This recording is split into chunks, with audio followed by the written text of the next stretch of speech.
it's a show that's totally different from your typical fishing show where you have two guys on a boat, you know, catching fish and saying, "Well, mine is bigger than yours, buddy." You know, we're totally far away from that. It's in the sense that the show is an adventure show, chasing the biggest, most dangerous predator fish in the most dangerous and remote locales in the world. So that's basically what the concept of the show is. So chasing huge animals in remote places. I've always been, since I was a kid, actually, since I was 3 years old, I've always been a passionate fisherman. I always wanted to actually touch fish with my hands growing up as a kid, and throughout the years, that passion for fish has actually developed into what it is today, like chasing big fish. Because obviously, it's like a boat thing. You know, like when you start with a small boat, you always want to get bigger boat. But in fishing, it's pretty much the same. You know, you catch small fish, and then it gets bigger and bigger and bigger over the years. But yeah, I've always been addicted to fishing. I was a guide for a long time. I traveled around the world, and that passion of fishing is what drove me to actually do a show that was different from your typical, just like I was saying, your typical fishing show, in the sense that I wanted to just show the world through the eyes of a guy who travels with a backpack to actually fish. And that's how the show started, and that's how it evolved into Chasing Monsters. I have a general knowledge of all the fish in the world. I could be surprised by some people that tell me, you know, like there's that fish that I haven't heard of before, but it's pretty rare. But yeah, I get it's a small world, you know, like fishermen that travel to catch those big fish. There's not so many on the planet, and so we pretty much all know each other in some respect. So we talk to each other.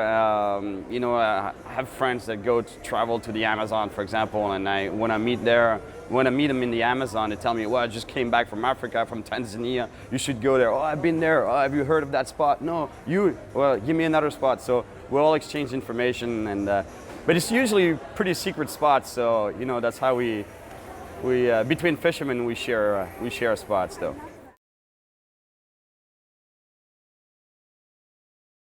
Obviously, there's some scripting involved, just like there is research. You know, it's fine when I tell you that, okay, I know of a fish that it can be found in the Amazon, for example.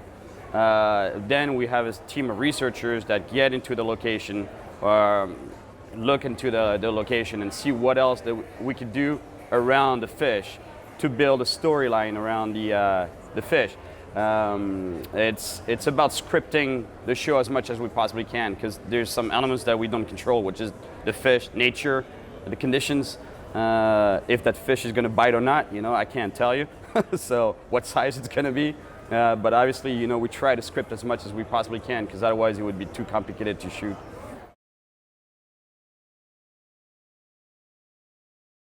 I would say the size of the fish. I'm usually pretty surprised, happily surprised with the size of the fish. Because I lower my expectations, you know, before we go on a shoot. You know, are we going to catch that monster fish?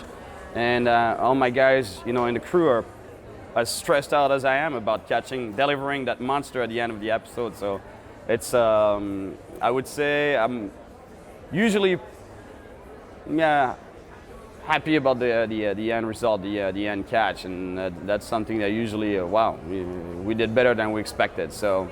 But that's because I lower my expectations. Otherwise, it would be too disappointing. It's because the show is not just a fishing show. If it was even if it was just about chasing that monster fish, that wouldn't be good enough. It's about the adventure that goes with it, that everyone besides the fishing crowd can relate to. So the adventure, especially guys, obviously, you know, men, it's manly skewed, but females tend to watch the show too. We know because there's the travel element. You meet the locals, and that's something we have in the show. There's a lot of connection with the locals, because the locals are usually a way for me to get to where to the fish, really. So I get help from the locals. So the culture is integrated into the concept of the show. It's the local culture. So yeah, to answer your question, if it was just a fish, it would have some reach, but the fact that we combine that with adventure and crazy locations and culture, it makes a big difference.